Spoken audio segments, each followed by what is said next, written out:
Isa rin po ako sa nag-endorso ng Uniteam dahil akala nga po natin itutuloy po nila ang ginawa po ni Tatay Duterte na pagbabago sa ating bansa.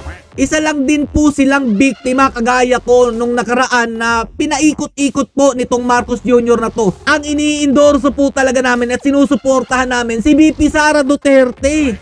Hindi naman po talaga si Marcos. Nagkataon lang talaga na ito pong si Marcos Jr. nagpumilit makipag-tandem kay VP Sara Duterte. Kaya nga po nabudol eh.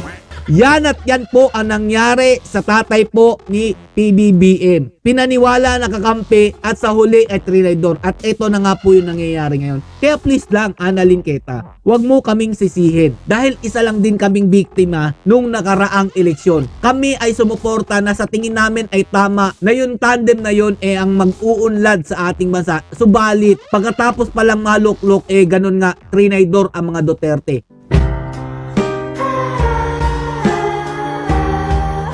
Yo, what's up mga Lodi? Spaghetti Peps TV, welcome back po sa ating channel. At meron lang po kung gustong talakayin mga Lodi. Meron po kasi nagre-reklamo at nagrarant dito sa post po ni Chito Samontina at saka po ito ni Ruel Divina.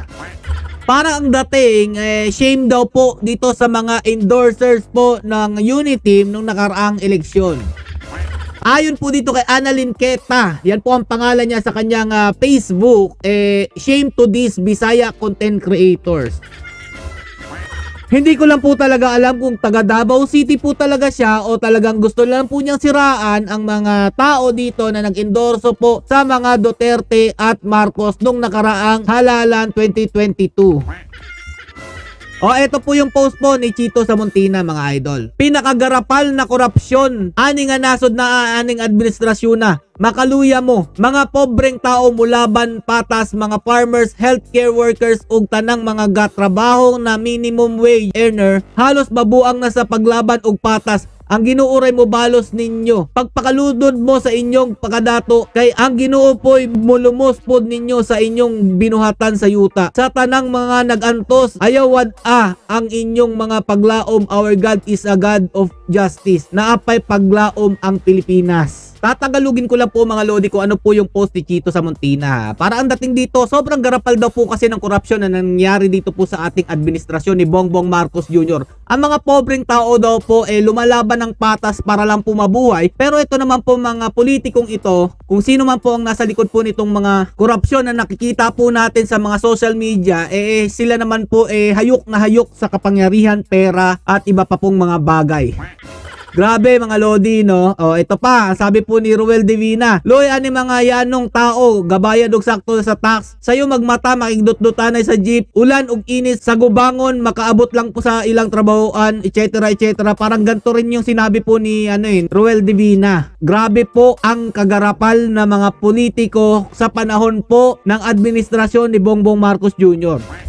So dito po tayo. Kaya po nagagalit ito at nagpost si Annalyn Queta dahil sila daw po ang dahilan na nag-endorso daw po sila sa Uniteam nung nakaraang eleksyon. Pati rin naman po ako. Ganon din naman po yung aking nararamdaman ngayon. Isa rin po ako sa nag-endorso ng Uniteam dahil akala nga po natin itutuloy po nila ang ginawa po ni Tatay Duterte na pagbabago sa ating bansa. Isa lang din po silang biktima kagaya ko nung nakaraan na pinaikot-ikot po nitong Marcos Jr. na to. Ang ini-endorso po talaga namin at sinusuportahan namin si VP Sara Duterte. Hindi naman po talaga si Marcos. Nagkataon lang talaga na ito pong si Marcos Jr. nagpumilit makipag-tandem kay VP Sara Duterte. Kaya nga po nabudol eh. At humingi po ng tawad si VP Sara Duterte dahil daw po sa kanyang kapabayaan nangyari po itong lahat na ito. Yung nangyari po kay Tatay Duterte parang inamin po ni VP Sara Duterte dahil po sa kanyang kapabayaan na nakipag-tandem po siya dito kay Marcos Jr. Tapos ngayon, sisisihin nyo po itong mga influencers, content creators na nag-endorso po nung nakaraang eleksyon sa Uniteam.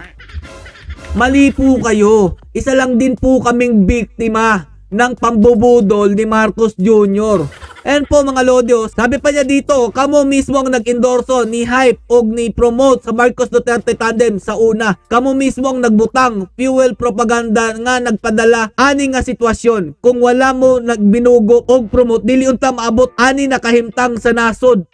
Ha talaga? napaka mapanghusga mo, no? Dahil sa kanila, sa amin, na endorso ng Uniteam, kasalanan namin yon.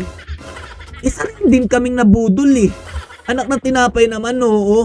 Ang Duterte talaga ang sinusuportahan namin. Kaya sino pa pong iboboto namin? Si Leni Robredo? Sa tingin mo ba kung si Leni Robredo ang aming binoto noong nakaraang eleksyon, magiging maayos itong bansang ito? Ha? Totoo lang?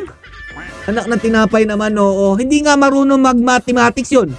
Hindi nga niya alam kung ilang pulo ang meron sa ating bansa. Tapos iboboto mo yun? O sino pa? Si Manny Pacquiao kasi pinangakuan ka ng pabahay?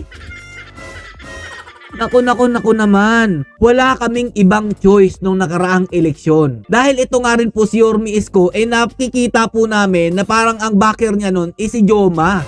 So sino ang aming susuportahan? Wala naman talaga kaming ibang ginusto kundi ang Duterte lamang. Nagkataon lang talaga na itong si Marcos Jr. ang nakipag-tandem kay VP Sara Duterte. Pero kung naging VP Sara Duterte siya Senator Bongo yung nakaraan na tandem, baka yun ang aming susuportahan. Taga Davao ka ba talaga, te? Alam mo ba talaga pinagsasabi mo? Kasi kung laking Davao ka, dahil nakita po natin sa kanyang profile, lives in Davao. Totoo bang nandito ka talaga sa Davao nakatira? At sabi pa dito, kamuray giilad, wala pa mo natagam, tayo lang daw po ang niloko, hindi pa ba daw kayo nadadala? Parang ganun po yung gusto niyang sabihin. Post po siya ng post na kung ano-ano. Pinost mo pa talaga to si brother.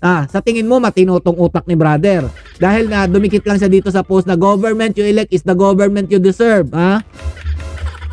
Okay naman sana talaga yung tandem na yon. Ang problema, yung galamay naman talaga ang may problema ni Marcos Jr. Martin Romualdez, feeling acting president. Siya ang nagde-decide ng kung ano-ano dito. Kasama po dyan si Lisa Marcos. So, isisisi mo dito sa ginawa namin pagsuporta sa Uniteam noong nakaraan, sisihin mo kung sino man talaga ang may utak ng gulo dito sa ating bansa. Dahil ang alam ko talaga, maayos naman ang unang samahan nila, nagkaroon lang talaga ng demonyo sa loob ng Malacanang. Tapos ngayon, pilit na nililinis ni Marcos Jr. Huli na ang lahat. Nakita na ng taong bayan kung gaano po kadumi itong Marcos administration. Lalong-lalo na po yung pinagkatiwalaan niyang mga galamay niya. Yan at yan po ang nangyari sa tatay po ni PBBM. Pinaniwala na kakampi at sa huli ay trinidor. At ito na nga po yung nangyayari ngayon. Kaya please lang, Annalyn Queta, huwag mo kaming sisihin. Dahil isa lang din kaming biktima nung nakaraang eleksyon. Kami ay sumuporta na sa tingin namin ay tama na yung tandem na yun ang mag-uunlad sa ating bansa. Subalit, pagkatapos palang maluklok, ganun nga, trinidor ang mga Duterte. Wala pong problema ang mga Duterte, kundi yung Marcos administration. Kami po ay supporters po ng Duterte, hindi po kami maka-Marcos. Parang itong si Annalyn Queta makaleni to no?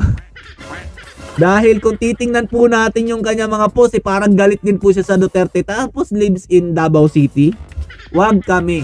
Kung totoo mang nakatira ka dito, dapat alam mo ang kaginhawaan na ginawa ng mga Duterte dito sa lungsod ng Davao City. Nasasabi mo lang yan kasi nga hindi ka maka-Duterte at hindi ka maka-Marcos. Kaya nagpipiling ka na magaling pumili ng isang politiko. Alam mo kung ano ang tama at mali sa tingin ko naman.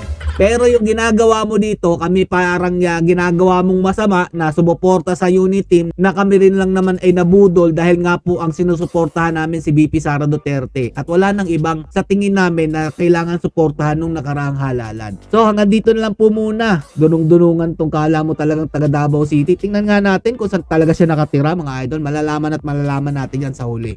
Stay safe and God bless you all. Duterte pa rin kahit anong gawin yung paninira.